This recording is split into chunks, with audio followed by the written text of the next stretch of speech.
All right, so backing up just a little bit.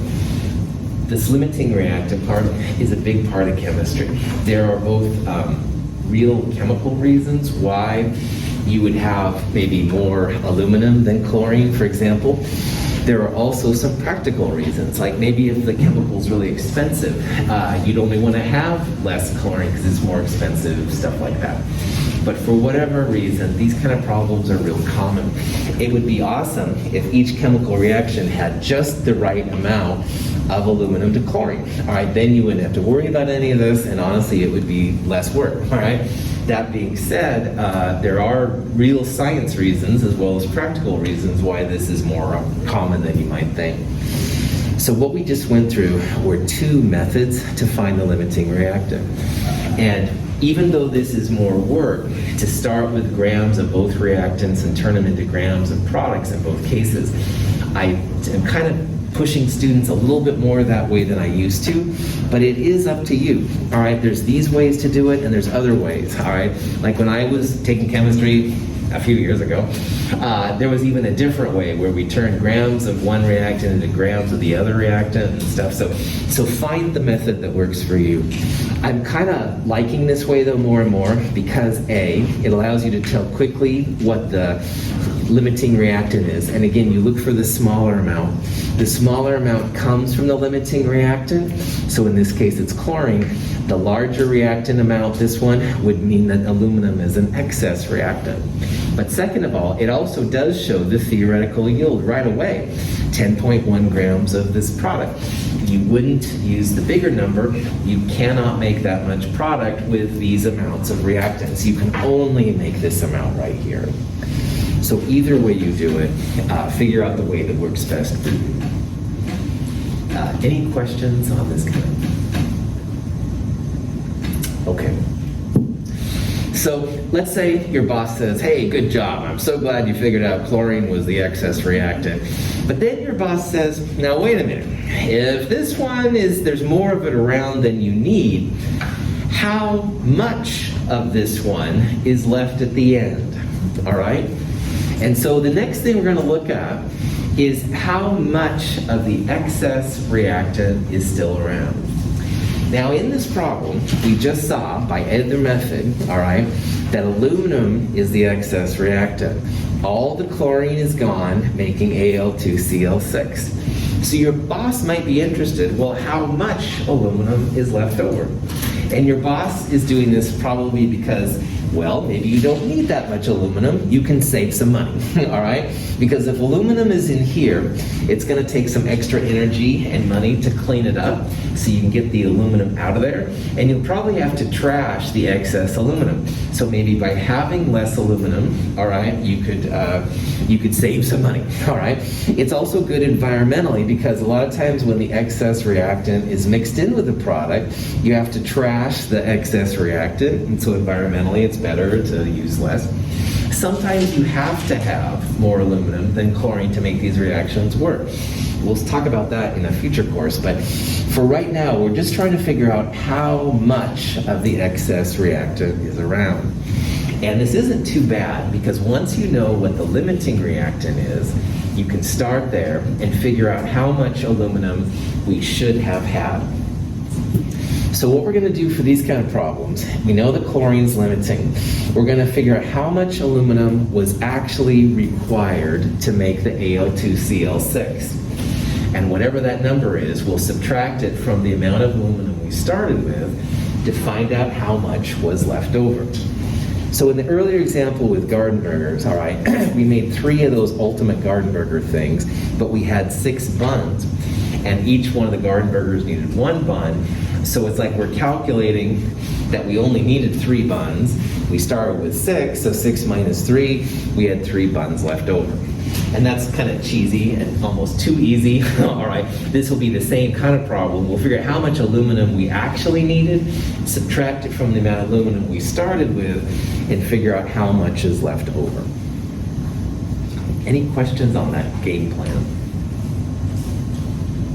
Okay. Now, going back to the problem, all right, we saw that the chlorine was the limiting reactant, all right? So what I would do on a problem like this, start with your limiting reactant. Because remember, limiting reactant is kind of the key to all these things. Now again, I really like the grams to moles to moles to grams thing. This is grams to moles to moles to grams, where we're starting with chlorine, turning it to moles of chlorine. But now we're going from moles of Cl2 to moles of aluminum. Moles of the first reactant to moles of the second reactant. And I'm using a 3:2 ratio right here. 3 moles of Cl2 are needed for every 2 moles of aluminum that get used up. And then finally, a mole of aluminum, 26.98 grams on the periodic table. So in your calculator, 8.10 divided 70.9 times 2/3 times 26.98, gives you 2.05 grams of aluminum. And that's the amount of aluminum that you needed to make the Al2Cl6 with the 8.10 grams of Cl2. So this was the amount that was actually used up in the reaction. But initially, we started with 5.40 grams of aluminum. This is how much we actually used. So 5.40, which is what we started with, minus this number, that means that there's 3.35 grams of aluminum that's unused in this reaction. And again, this amount of aluminum will just get mixed in with the Al2Cl6. We'll have to clean it out. It'll take some time. It's an environmental waste because most of this aluminum will probably get trashed, recycled, whatever. It would also cost money, all right? If we don't have to put in that much aluminum, we would save some money as a company. So for all of these reasons, these calculations can be kind of cool. The important thing, start with your limiting reactant once again. Grams, moles, moles, grams will tell you how much of the excess reactant you actually used up. And it'll be a smaller number than what you started with. That's how you find out the excess amount that's left over. Any questions on that? All right. So limiting reactants, pretty helpful. All places that make chemicals involve this kind of thing. I haven't heard of any that don't. I mean, it's very rare when you have the exact right amounts together. It does happen, but it's pretty rare. So knowing about excess reactants can be really cool. This guy's juggling hats because it feels like you're juggling all these little pieces in these problems. All right, so.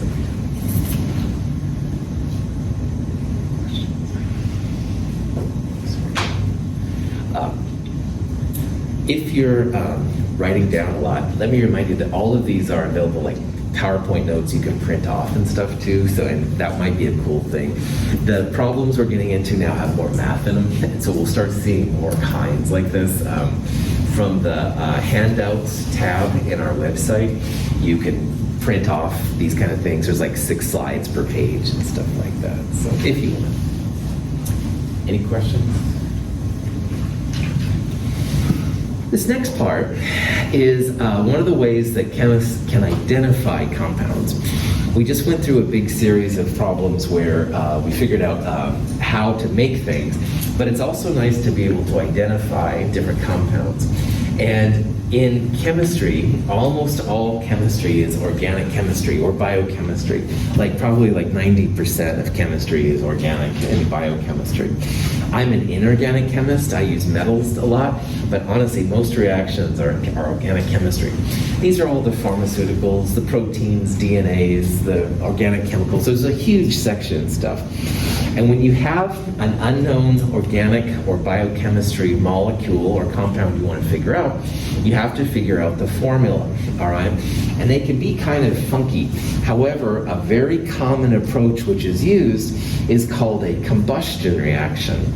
And in a combustion reaction, you take something organic, and here I've represented it as a CXHY. We saw an example earlier with propane, that was C3H8. And there's a whole bunch of these different compounds, literally millions, and I'm not exaggerating here, literally millions of organic compounds. And they're all some kind of CXHY. Sometimes they have OZ, oxygen. We'll talk about that in a little bit. But anyway, you can take one of these crazy organic compounds and you essentially burn it. Burn, fire. I used to watch a lot of Beavis and Butthead too, big surprise. Anyway, oxygen is a good source to burning things, all right? And if you take an organic piece like that and you burn it in O2, the products will always be CO2 and water. And the most practical example of that is that if you took a gasoline-powered car or a bus here today, you inevitably used octane or something like that in your fuel source or some kind of organic thing, and that's a combustion reaction. The CO2 that's released by our vehicles is the problems with greenhouse gases and stuff like that. So, but anyway, I'm neither here nor there. A combustion reaction is super important. It creates a lot of energy. That's why our vehicles like it, because it makes our cars and trucks and buses move. But on this kind of world, what we're going to do is we're going to use this information to actually find the formula for our organic chemistry piece. A combustion reaction of a compound with oxygen forms water and carbon dioxide. The water, represented as blue speckles, is trapped in one chamber, and the carbon dioxide, represented by white speckles, is trapped in a separate chamber. The mass gain of each chamber can be used to calculate the empirical formula of the compound. So if you had a compound like propane, all right, or gasoline or whatever, and you didn't know what it was, this is the kind of thing you'd probably do. And in this process, you have like a furnace, a big place where it gets on fire, all right? And they send some oxygen in to burn it, and it burns your sample. And remembering that these things are basically just carbon and hydrogen, the only products should be CO2 and water. So they have chemicals that will absorb water. They also have chemicals that will absorb carbon dioxide. Manganese perchlorate is a compound that hydrates really easy. We talked about the hydrated compounds. That's one version of a water absorber. And they would measure the anhydrous without water before versus after. And from that, they could get the grams of water, turn it into moles, et cetera, et cetera. Carbon dioxide, there are similar kind of chemicals that will absorb the CO2, and they can figure out what it is from there. So if you are an organic chemist, a biochemist, a medical physician, whatever, and you have an unknown compound and you want to figure out what it is, this would be the first step you'd probably do. You'd send it through one of these things, you'd burn it, and you'd end up collecting the water and CO2, and like we'll see, we can turn it back into a formula. Cool. So here's an example of how this process works. And it's kind of like a grams to moles to moles to grams part, except in this part we're only going to go grams to moles, and I'll talk about that here in a little bit. So in this problem, we've got 0.115 grams of some kind of chemical, an organic chemical. And a lot of them are liquids. This one is a liquid. It's a little puddle. They usually smell, by the way, they smell like gasoline. They're pretty atrocious. But anyway, I digress. We burn it, all right? And in oxygen, we end up collecting 0.379 grams of carbon dioxide and 0.1035 grams of water.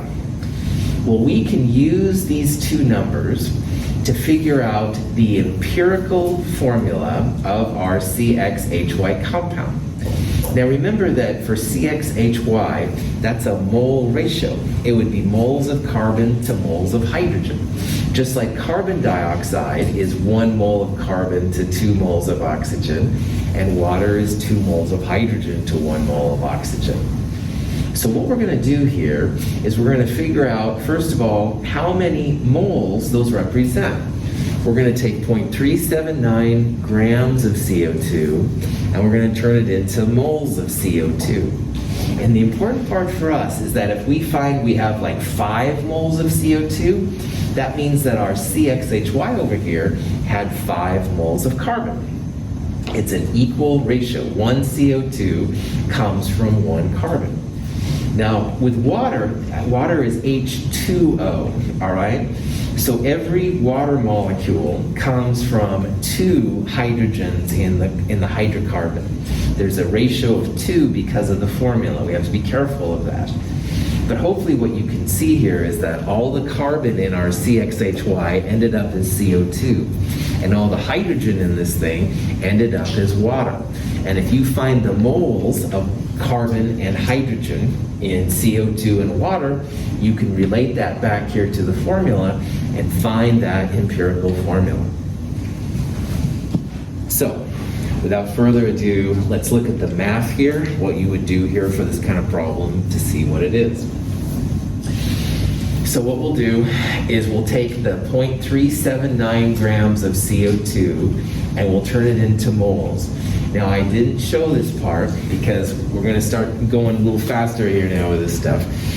You would find the molar mass of CO2, and that's about 44 grams per mole. So 0.379 divided by about 44.01, gives you this number right here, 8.61 times 10 to the minus 3. And what this part is saying that for every CO2, there's one carbon. So the moles of CO2 and the moles of carbon here are equal. So grams of CO2 to moles of CO2, 1 mole of this is 1 mole of carbon, so the moles here are the same. Any questions on what I just did there? Yeah. So that'd be the moles for carbon and for the moles of CO2? Yes, that's right. It's I would call it a 1-to-1 ratio. That's right. And that's the number we're going to use in our empirical formula here a little bit. In an empirical formula, it's like moles of carbon to moles of hydrogen. And that's the number for the moles of carbon, which is kind of cool. Good question. Now on this next step, we're going to take the grams of water and turn it into moles of water. And you can do that by dividing it by about 18.02 grams per mole. That'll tell you the moles of water. But because water has 2 hydrogens, we're going to take that number and multiply it by 2 to get just the hydrogens. So again, 0.1035 divided by molar mass of water, which is about 18.02, gets you this number, 5.744 times 10 to the minus 3 moles of water. But to get to the moles of hydrogen, there are 2 H's per water. So this number times 2, 1.149 times 10 to the minus 2 moles of hydrogen. CO2 is 1-to-1 with carbon. Water times 2 would give you the water. It's a ratio of 2-to-1 in my world. So, grams of CO2 to moles of CO2 equal moles of carbon. Grams of water to moles of water times 2 will give us moles of hydrogen. At this point, you could write this formula as C 8.61 E minus 3 H 1.149 E minus 2. Like the other formulas we saw. This is actually a rough empirical formula, but it's super ugly. So like we did with the other ones, we're going to divide both of these numbers by the smaller number, the 10 to the minus 3. So on this next step, what we'll do, divide both of these numbers by 8.61 times 10 to the minus 3. E to the minus 3 is the quick way to do times 10 to the minus 3. When you do that, 1.149 times 10 to the minus 2 divided by 8.61 times 10 to the minus 3, this ratio actually comes out to be 1.33. And if you remember from fractions, and it's okay if you don't, 4 over 3 is 1.33. A third is like 0.33333, and it goes on forever. So 1.33 to 1 would be like a ratio of 4 to 3. In this case, the empirical formula would be 4 hydrogens for every 3 carbons. The empirical formula here would be C3H4. So in this problem, and this is what they do with a lot of things, grams to moles of CO2 and water times 2 to get moles of hydrogen, but moles of CO2 equal moles of carbon. Compare them both to get whole numbers. In this case, it's a 4 to 3 ratio, empirical formula, C3H4. would this be the final formula for this compound? No, good. What do you need to go from the empirical formula, which is what we have here, to the molecular formula, which is the final version? The molar mass. Outstanding. Molar mass, outstanding. So again, this could be the final formula, it's hard to say, but it could also be like twice this, C6H8, which I think it is, by the way. It could be C9H12, some multiple like that. And to go from this to the molecular formula, you would need the molar mass. Well done. Any questions on that? All right.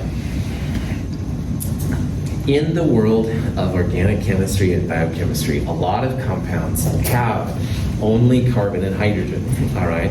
If you've heard about things like alkanes and alkenes and stuff, those are only carbons and hydrogens, and that's aromatics that way. But there's a lot of compounds in organic chemistry that have carbon, hydrogen, and oxygen. So for example, alcohols are more than just drinking alcohol. Darn it! There's a whole series of alcohols that are used to clean different substances. And there's also compounds called ketones that have good smells often to them. Anyway, all these other compounds have not just carbon and hydrogen, but they have some oxygen in them. So this next example is what happens if you have a compound with not only carbon and hydrogen, but oxygen as well. And as an example of this, let's say that we have a sample of caproic acid. And caproic acid has a nasty, nasty smell. It supposedly is what makes dirty socks smell. I don't know, man. There's lots of smells from dirty socks, but I'm not exactly a sock smeller, so maybe I don't know. But anyway, caproic acid, nasty. Smells like skunks, in my opinion. It's really funky. But anyway, let's say that we wanted to find the formula for this caproic acid. So we took 0.450 grams, we burned it like we did the other one. We made water and CO2, all right? Also on this one, we have that second calculation. We have the molar mass calculation. So we can use all of this information to find not only the molecular formula, but also the empirical formula. And what we're going to do on this problem is we're first going to find the empirical formula, the raw ratio of the carbon, hydrogen, and oxygen.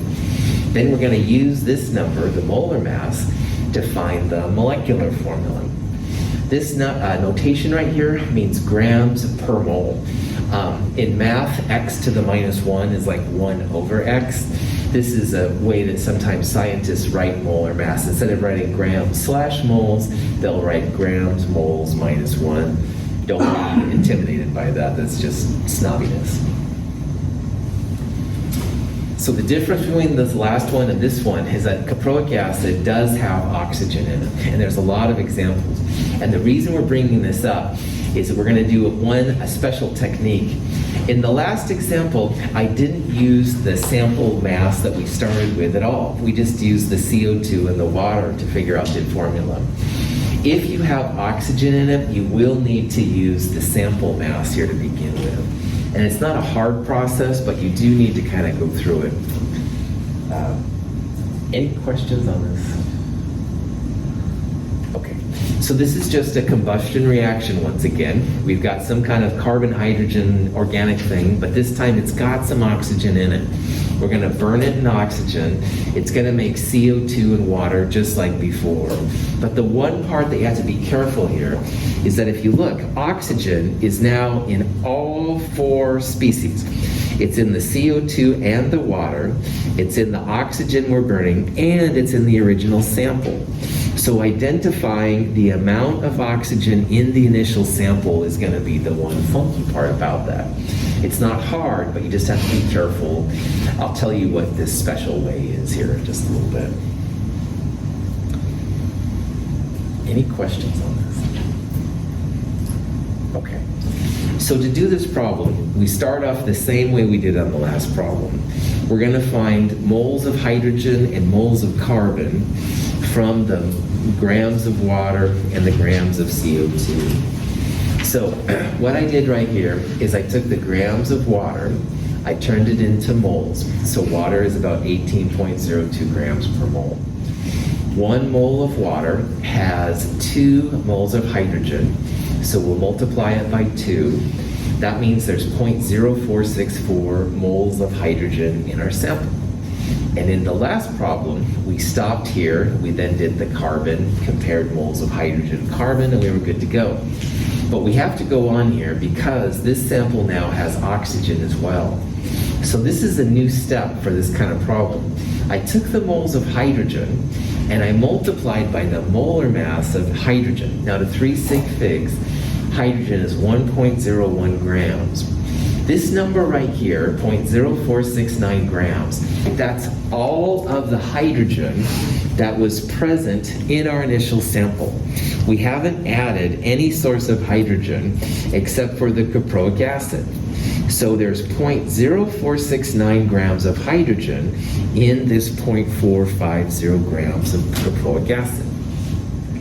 Remember, the caproic acid has carbon, hydrogen, and oxygen. And we just found the amount of hydrogen that was there from the moles. Questions? The next part is also similar to what we just did, only now we're going to start with CO2. We'll go to moles of carbon and then grams of carbon. So carbon dioxide is about 44.01 grams per mole. That'll turn it into moles of CO2. A mole of CO2 has 1 mole of carbon. So that means that there's 0.0234 moles of carbon in this sample. And again, in the last example, we would have taken the moles of hydrogen, moles of carbon, compared them like we did over here, and we would have been done. But there's oxygen, fascist oxygen. So just like I did in this step right here, I'm taking the moles of carbon and I'm multiplying it by the molar mass of carbon, about 12 grams per mole. 0.2791 grams is the grams of carbon in the caproic acid sample. The only source of carbon and hydrogen in this reaction is the caproic acid. It creates all of the carbon in CO2, it creates all of the hydrogen in water. And so these two numbers here are going to be super helpful to us. Remember, law of mass action says that all the mass that goes in has to be accounted for on the way back out. Well, we just found out that of the 0.450 grams of caproic acid, CXHYOZ, we just found that there is 0.0469 grams of hydrogen, and there is 0.2791 grams of carbon. I don't know yet how many grams of oxygen there are, but 0.450 is all the grams of CHNO in the sample. So we just calculated grams of H, we just calculated grams of C. How do you think on the next slide we're going to find the grams of oxygen in the caproic acid sample? Subtract. Outstanding. Remember that this number here is all of the CH and O in the smelly socks compound, all right?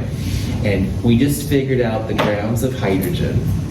I better be careful with my fingers here. We just found out the grams of carbon. So the only thing we don't know is the grams of oxygen in the caproic acid.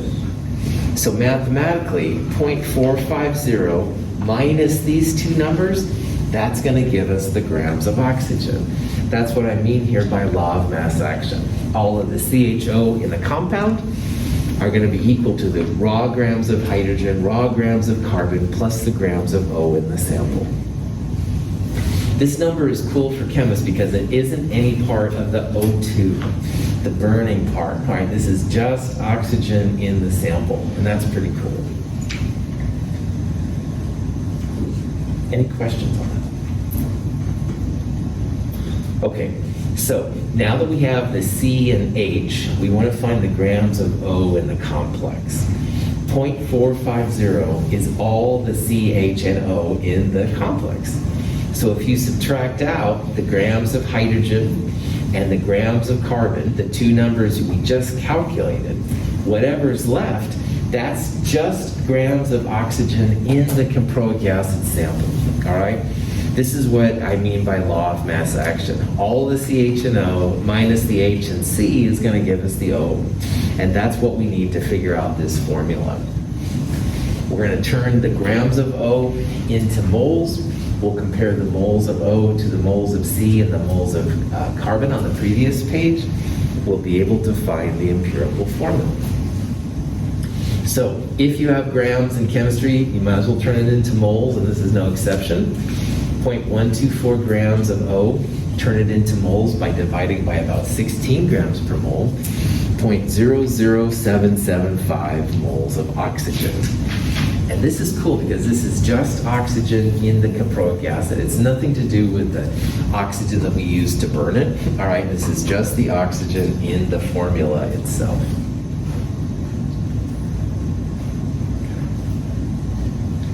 Any questions? What we've done so far? All right, so the final part of this, we'll take this number and we'll compare it to the C and the H numbers from before. So just like up here, earlier we had a C and an H, and we compared them. Well, the oxygen number now, 0.00775. I think that's the smallest one, but I'm not honestly sure. So from before, from 2 slides ago, the carbon 0.02324, and the hydrogen 0.0464, and the oxygen here 0.00775. Now, when you do this, you get C3H6O, but I'd like to share with you how that happened. Remember, with a formula like this, you want to divide all the numbers by the smallest one, all right? 0.00775 is the smallest. 00775 goes on the bottom. And you can see that this one will automatically go to 1, all right? That's where the 1 oxygen comes from.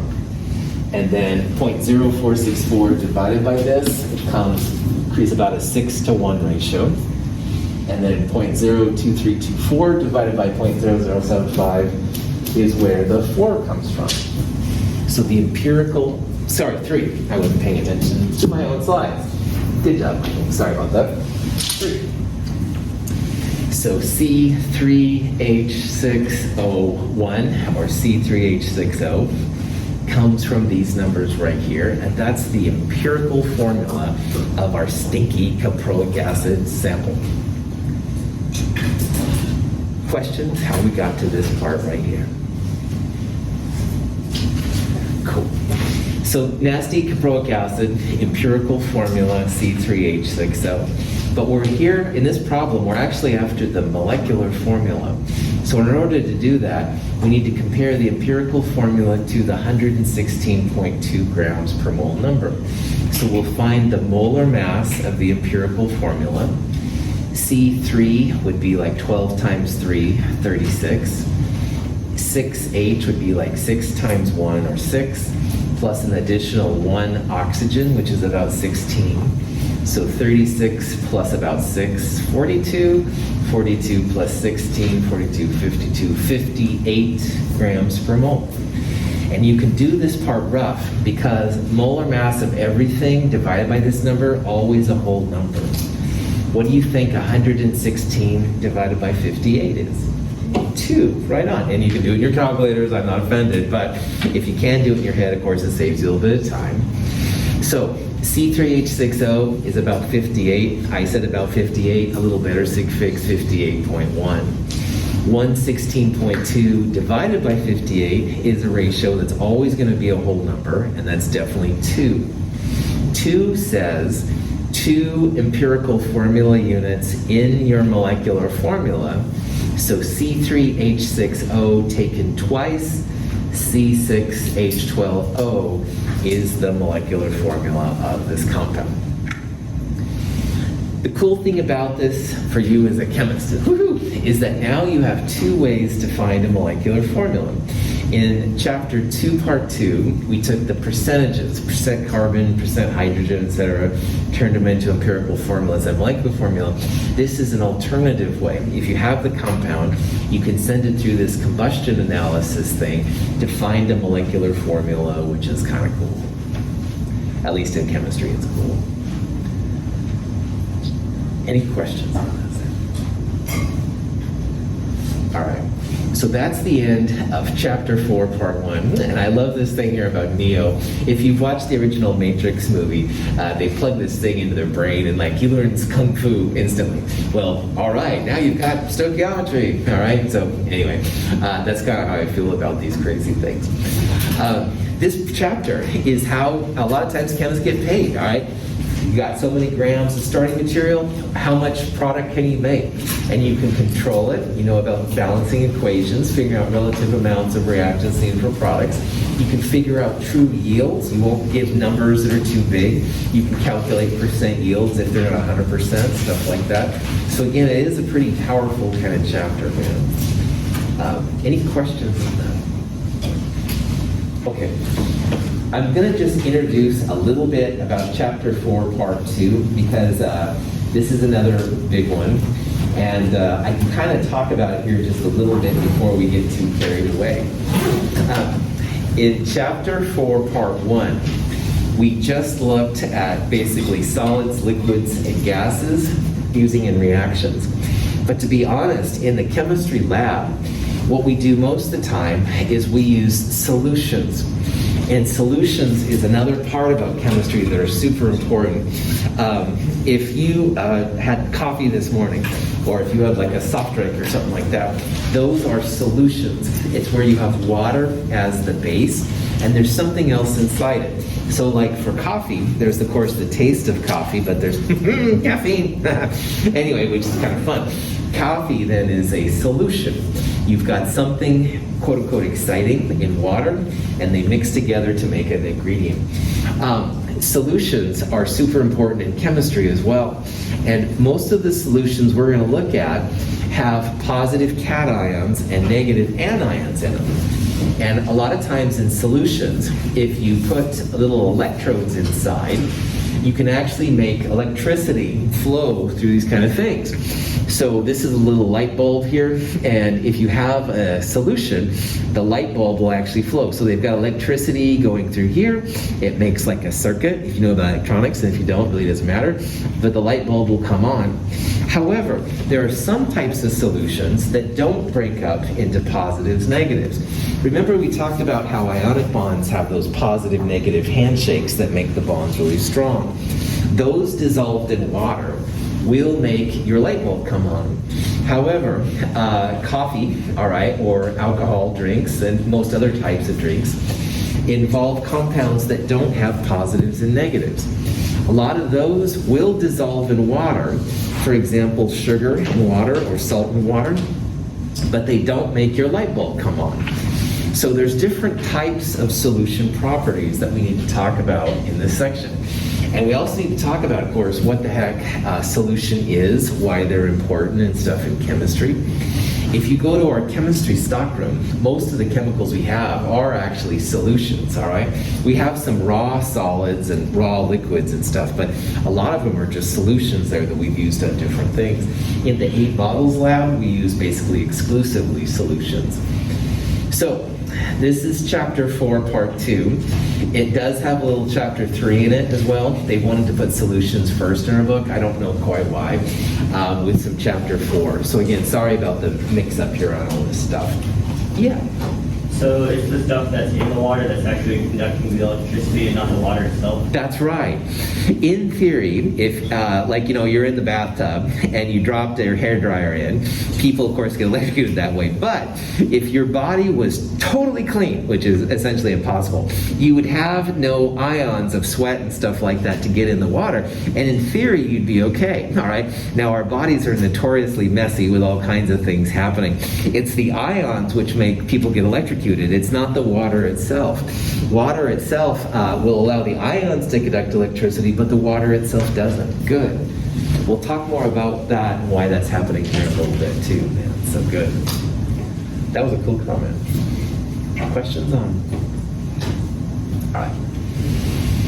Solutions are a very important part of chemistry, and I kind of danced around them a little bit, but let's talk about what they are. Now, solution begins with SOL, and SOL has lots of meanings outside of this G-rated class. You can probably imagine what maybe some of them are. Solutions have two components, which for better or worse also begin with SOL. So pay attention to the SOLs or else you will be SOL. Anyway. Solutions have solvent and solute in them, all right? And the definitions are kind of weird about it. The solvent is the component with the main physical state. So, for example, in the density lab, we used salt solutions, all right? And they looked like water solutions, all right? Because water was the solvent. Solvents are usually liquids, a lot of times in our cases anyway, and the solvent is what the solution looks like. So our solutions, our salt solutions, look like water because water was the solvent. Salt, table salt, as you know, is something crystallized. You can put it in your hand and stuff like that. So salt would be the solute. And the official definition is the other solution component. I don't really like that definition, but it is true. I like to think of it as the active, more exciting part of a solution. So people don't say water solutions when they have salt solutions. They say salt solutions because salt is more exciting, all right? And sugar solutions, it's sugar, it's not water solutions, even though water is the solvent. Now, to make a solution, you have to have a solute, which is soluble. The solute has to be soluble in the solvent. And for our case, that's going to be the case most of the time. But soluble just means that solute and solvent get along. They mix together, and it looks like you have just one phase. If you put rocks in water at the ocean or the beach, the rocks don't usually dissolve. They stay as rocks. That means the rocks are insoluble. They don't dissolve in the water. So to have a true solution, solute and solvent must be soluble. They must mix together, okay? Insoluble means that solute and solvent don't mix together. And there are reasons why chemists talk about insoluble things, but for us, just realize that if you see like solid in a liquid, then it's not dissolving, it's insoluble. So these are just some chemistry terms you might run into. Questions on these things? Cool. So solution equals solvent plus solute. Solute, honestly, more exciting, all right? Solvent is the bulk thing. So acid solutions in your car battery, for example, the solute is mostly sulfuric acid, H2SO4, but the solvent is water. They call it an acid solution because obviously it would hurt if you put your finger in or something like that. Okay. It's cool to know if when you mix things together, do they dissolve in water or not, all right? And this little table right here is something we're going to use, and it's called the solubility guide. Now, some compounds, like table salt, all right? Table salt, if you put it in water, stir it up, the salt goes away, it dissolves. Soluble means that the compound dissolves well in water. And barium nitrate is an example of a compound. If you put it in water, it goes away, it stirs up. So if you write AQ next to a compound, that tells the other chemists that the solute dissolves well in the solvent water to make a solution.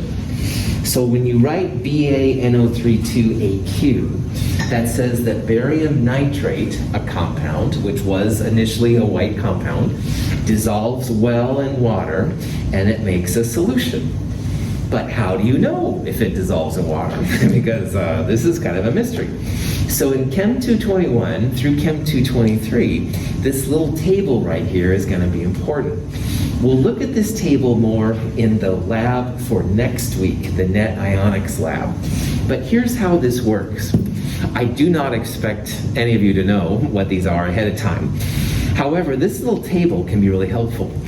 Everything in the upper left quadrant here is water soluble, and that means it dissolves well in water. Some things have an exception, but these things right here are all soluble. In the lower left corner, these things right here are mostly insoluble. They don't dissolve in water, but there are some exceptions. Notice here how sodium, potassium, ammonium, nitrate, chloride, acetate, always soluble, no exceptions, all right? No exceptions ever. So if one of you makes a compound in the future and it's sodium blah, blah, blah, and I have no idea what blah, blah is because, believe it or not, I don't know what all the chemicals are in chemistry. If I hear sodium, I say, aha, I know that that's going to dissolve in water because it has a sodium and there are no exceptions to it. And that's really powerful. On the other hand, later on, if I'm talking about blah, blah, blah, acetate and you have no idea what the first part was, if I said acetate, no exceptions, that means that's going to dissolve in water too. Now, chloride, bromide, and iodide are usually soluble, usually water soluble, AQ. So that means AgNO3, you would write AQ. That means that NO2, which is a silver nitrite, that would be AQ as well. However, notice there that chloride, bromide, and iodide have silver as an exception. That means that AgCl, silver with chloride, that one is going to be an insoluble exception. So you would write that as AgCl. Silver, most of the time, pretty water soluble, but boy, not with chloride. And we would do the same thing with chloride, bromide, and iodide. The silver group, which is silver, mercury, and lead, is something we'll talk about off and on throughout the next couple classes. Questions on this part of the table? Yeah. Right, so if a compound has AQ next to it, that means that it's a solid, but it dissolves completely in water. Exactly. That's right. Okay. If you had, for example, AgCl, all right, and it has a solid next to it, that would mean that it's an exception. It's not soluble. It would be insoluble. So if you put silver chloride in water, it would just sit at the bottom. It wouldn't go away. You couldn't stir it up and make it go into the solution. So AQ, they won't be like liquids or gases. Yeah, it would, in my world, if it says AQ, that would be a solution. So there's solids, liquids, and gases, and the fourth one now would be solutions.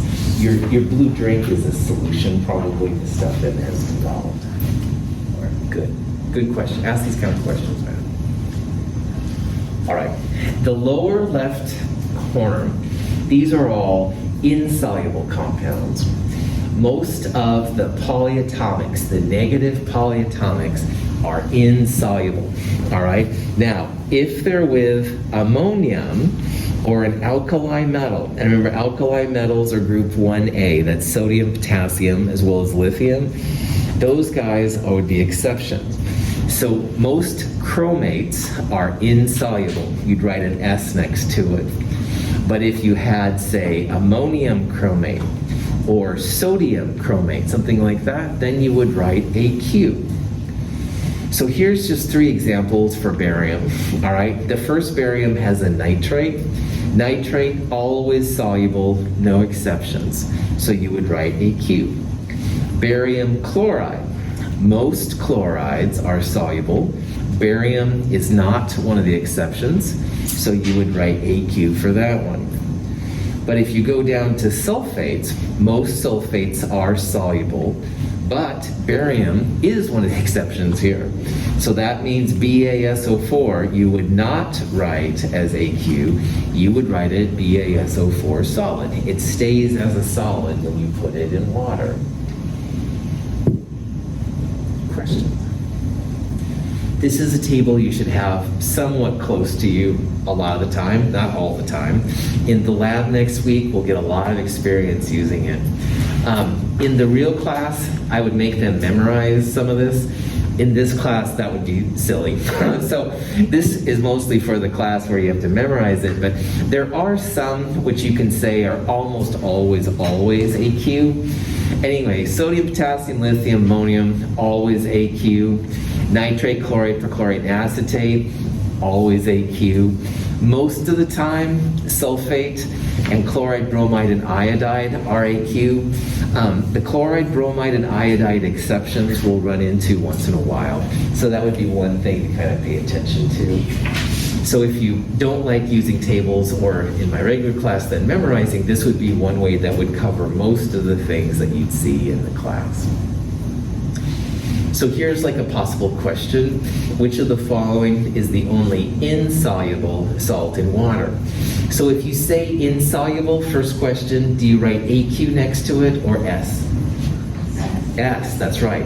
Insoluble means you write an S.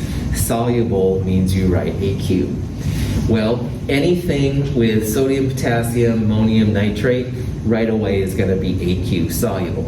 Ammonium and nitrate, soluble. Sodium, soluble.